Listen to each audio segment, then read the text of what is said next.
디모데전서 강의 8번째 시간입니다. 오늘은 지난주에서 마찬가지로 1장 5절의 말씀을 가지고 함께 말씀을 나누어 보도록 하겠습니다.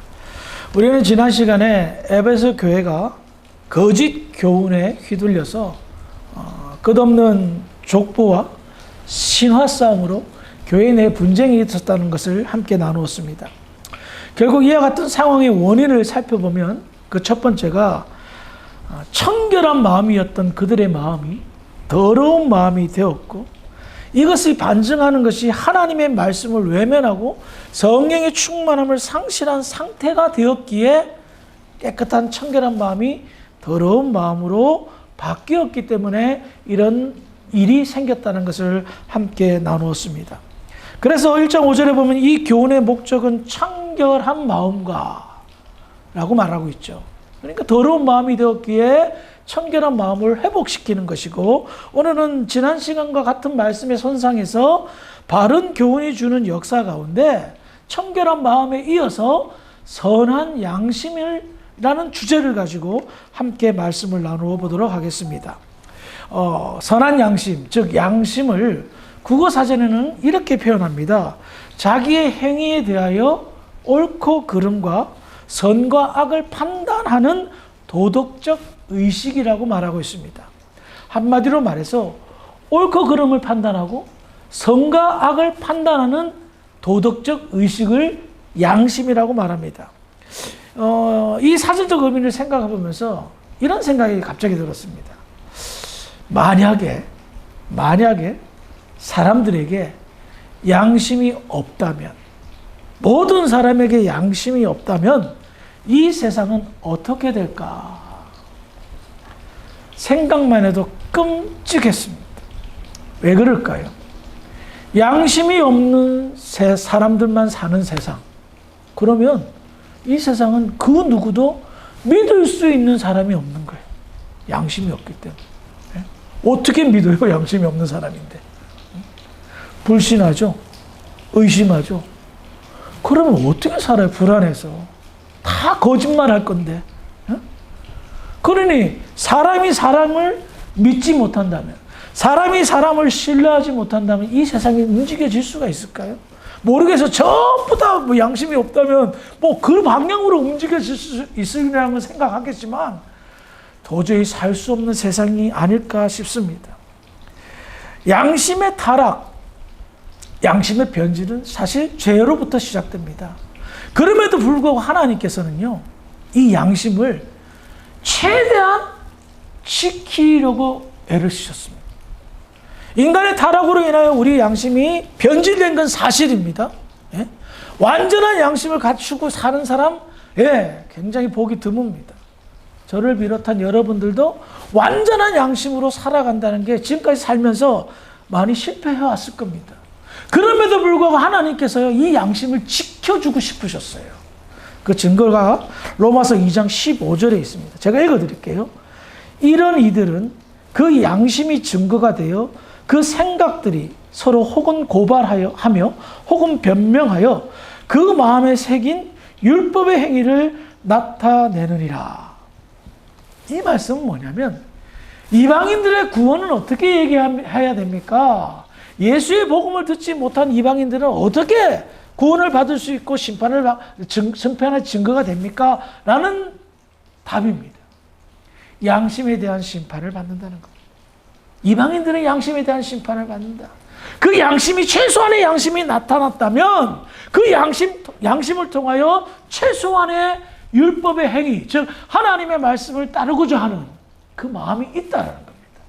그러니 이것을 반대로 생각해 보면, 그래도 하나님께서 양심을 완전하게 변질되지 않도록 보호 조치를 하였다는 것을 말합니다. 그래서 이 양심은 인간 세상을 유지하게 하기 위한 하나님의 은혜의 방편이 되었다는 거예요. 그런데 오늘 우리가 함께 나누고자 하는 선한 양심은 보편적인 인간의 양심과는 약간 결이 다릅니다. 바울이 디모데에게 말하는 선한 양심은 바로 여기에서 비롯되어졌습니다. 1장 5절에 보면 이 교훈의 목적은 청결한 마음과 선한 양심과라고 말하고 있죠. 그러므로 이 교훈의 목적, 즉 하나님의 말씀은 선한 양심을 만든다라는 것입니다. 기본적으로 깔려있는 양심 위에 어떤 양심? 선한 양심이 하나님의 말씀으로부터 비롯되어 생성된다는 것을 말하는 거예요. 디모데전서 1장 19절의 말씀을 볼까요? 여러분들 한 장만 넘기면 디모데전서 1장 19절 우리 함께 읽어볼까요? 시작. 믿음과 착한 양심을 가지라. 어떤 이들은 이 양심을 버렸고 그 믿음에 관하여는 파선하였느니라.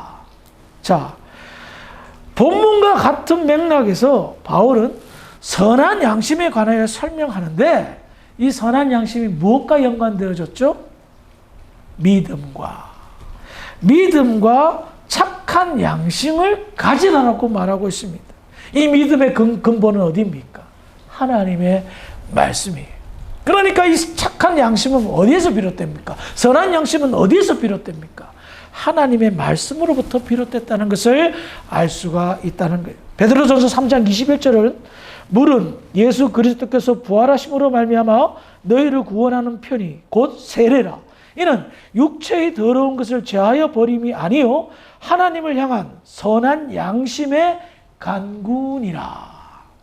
베드로전서 3장 21절에 보면 베드로는 선한 양심의 문제를 예수의 부활과 구원과 세례와 연결하여 언급하고 있다는 거예요. 부활, 구원, 세례, 믿음으로부터 말미암아 이해되고 받아들일 수 있는 것입니다. 그러므로 선한 양심은 예수님을 영접했을 때에 발생되는 생겨나는 양심을 뜻한다라고 볼 수가 있는 것입니다. 그래서 선한 양심을 믿음과 같은 선상에서 성경은 설명하고 있어요. 우리가 흔히 이렇게 말할 때가 있습니다. 예수 믿는 사람이 그래서는 안 된다. 제가 우리 할아버지한테 귀가 따갑도록 들은 말 중에 하나가 예수 믿는 사람이 그래서는 안 된다라는 말이에요.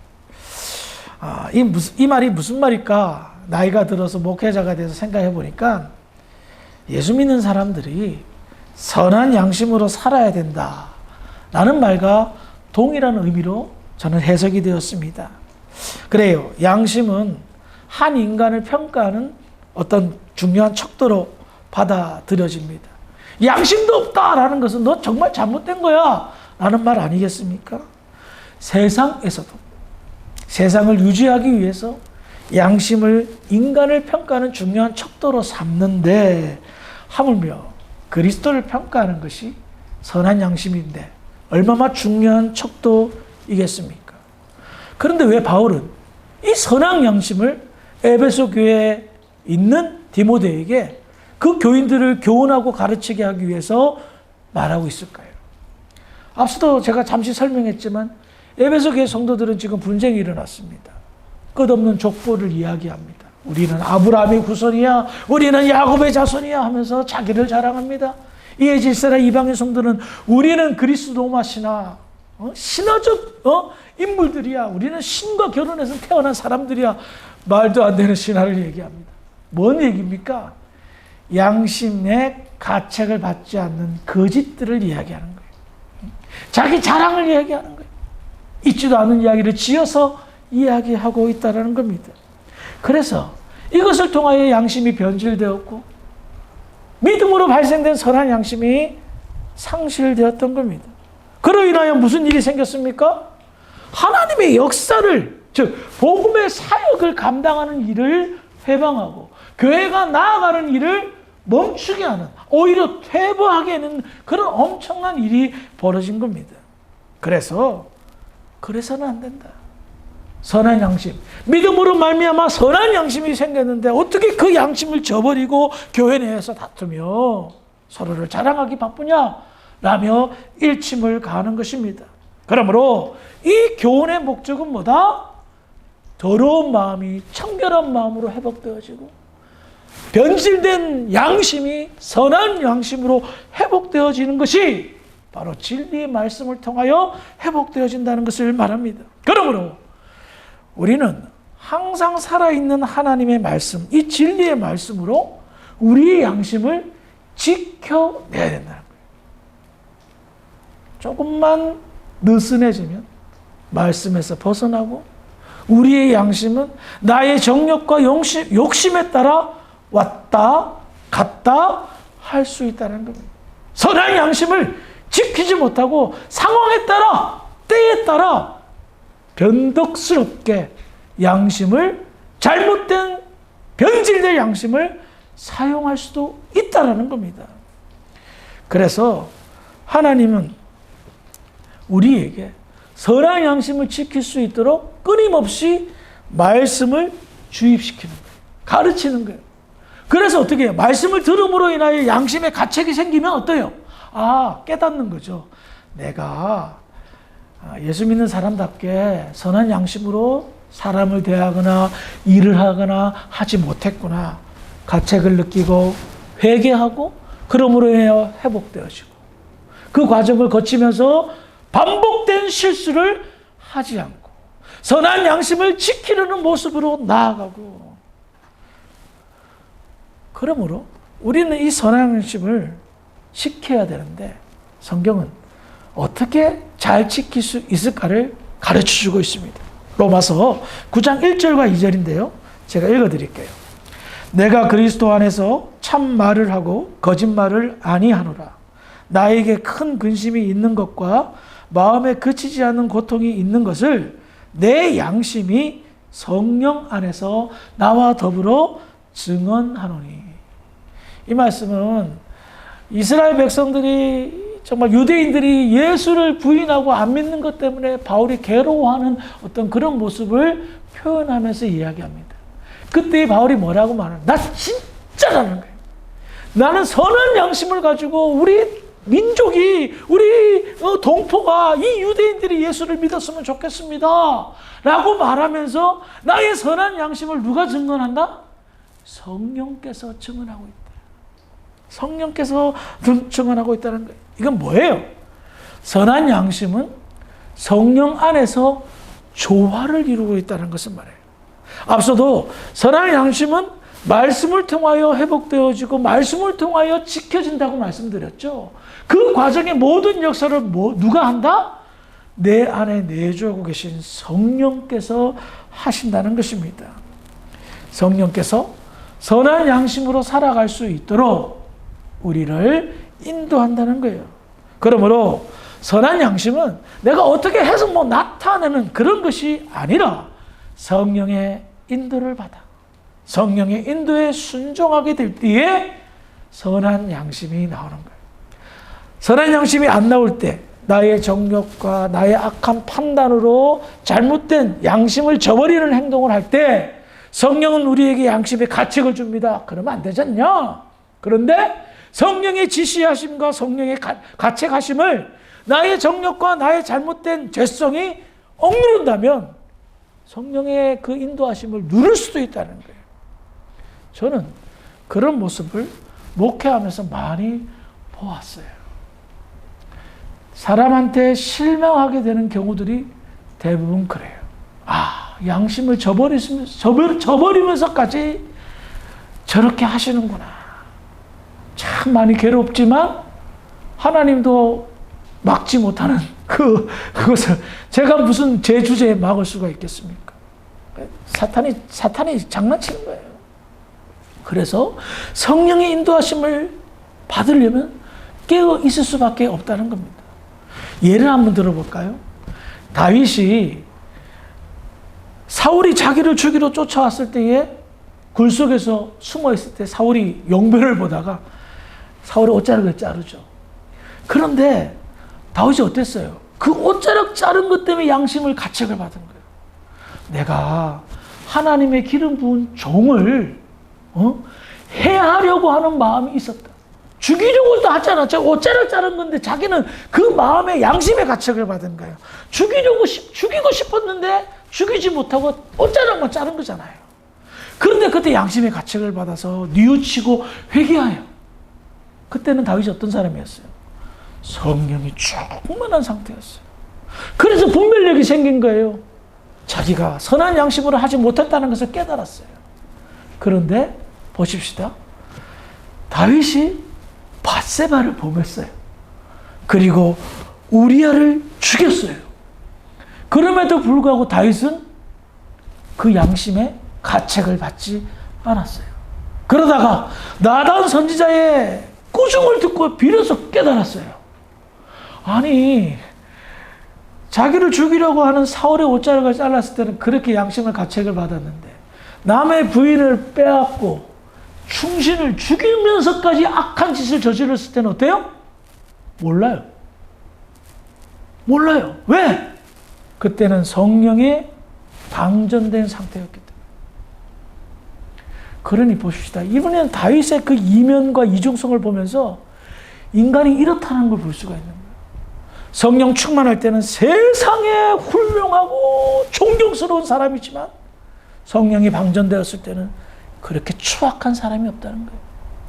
그 누구도 이런 실수를 범하지 않을 자신이 있다라고 말할 수 있는 사람은 아무도 없어요. 한때 천하를 호령했던 유명한 목사님들, 타락해서 사람들에게 지탄받고 창피를 당하는 그 모습을 한번 생각해 보세요. 성령 충만할 때는 귀신도 내쫓던 사람들이 성령이 방전되자 욕심과 정욕에 사로잡혀 악한 일을 하고 양심을 저버리고 교회 돈을 횡령하고 간통을 저지르고 하는 모습을 보세요. 왜 그래요? 선한 양심이 사라진 거예요. 이러면 안 된다는 것을 알면서도 성령의 경고를 무시하는 거예요. 그러면 어떻게 될까요? 결국 자기 손해인 거예요. 하나님 앞에 부끄러움을 당하는 거예요. 세상이 점점 타락해진다는 것은 확실하게 알 수가 있는데요. 그 타락과 더불어 사람의 양심도 무뎌지는 것을 보게 됩니다. 이와 같은 때 우리는 세상살이도 하면서 신앙생활도 하고 있습니다. 하나님께서 우리를 왜 부르셨을까요? 이 타락한 세상에서 선한 양심으로 살아가는 선한 그리스도인의 모습을 보여주게 하기 위해서 우리를 부르신 거예요.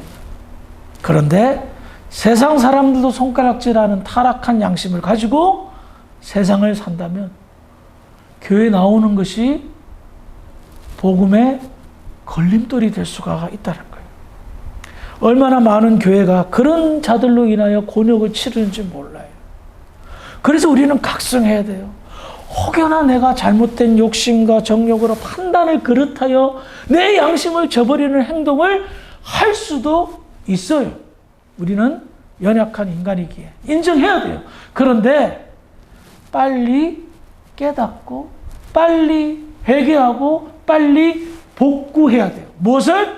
나의 선한 양심을. 그러려면 말씀을 통하여 성령의 조명과 인도를 통하여 회복해야 한다는 것입니다.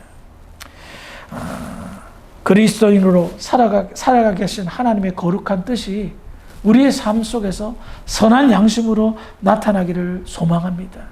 끝으로 베드로전서 3장 16절을 읽어드리겠습니다. 선한 양심을 가지라. 이는 그리스도 안에 있는 너희의 선행을 욕하는 자들로 그 비방하는 일에 부끄러움을 당하게 하려 함이라. 이 말은 뭐예요?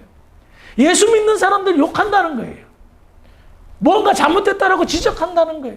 그때 우리가 그들에게 대항할 수 있는 유일한 방법은 기도, 말씀, 아니 그들은 기도를 듣지 못해요. 말씀을 듣지 못해요. 우리의 선한 양심의 행동을 보고 판단하는 거예요.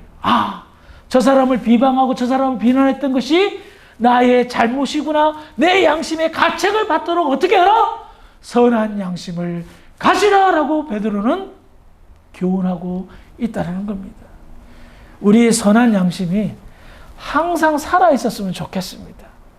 선한 양심을 항상 살아있게 하는데 최선을 다하여 많은 그리스도인들에게 모범을 보이고 비그리스도인들에게는 우리의 선한 양심을 통하여 예수 믿는 자의 모델과 모범된 사례를 보여주는데 부족함이 없는 복된 저와 여러분들이 되기를 주의 이름으로 축원합니다. 함께 기도하시겠습니다. 사랑이 많으신 아버지 하나님, 은혜를 감사합니다. 오늘 디모데 전서의 교훈을 통해서 선한 양심의 중요성을 깨닫게 됩니다. 세상에 양심이 없는 사람이 어디 있겠습니까? 그러나 변질의 양심이 너무나도 판을 치고 있는 이 세상 속에서 우리 그리스도인들이 선한 양심으로 세상을 대하고 선한 양심으로 사람들을 대하기를 원합니다. 그리하여 예수님의 살아계심이 우리의 삶 속에서 보여지게 하시고 이 세상을 윤택케 하는데 우리 모두의 선한 양심이 쓰임받을 수 있도록 주장하여 주시옵소서. 돌아가는 발걸음도 하나님 함께하여 주실 줄 믿고 감사하며 예수님의 이름으로 기도합니다. 아멘.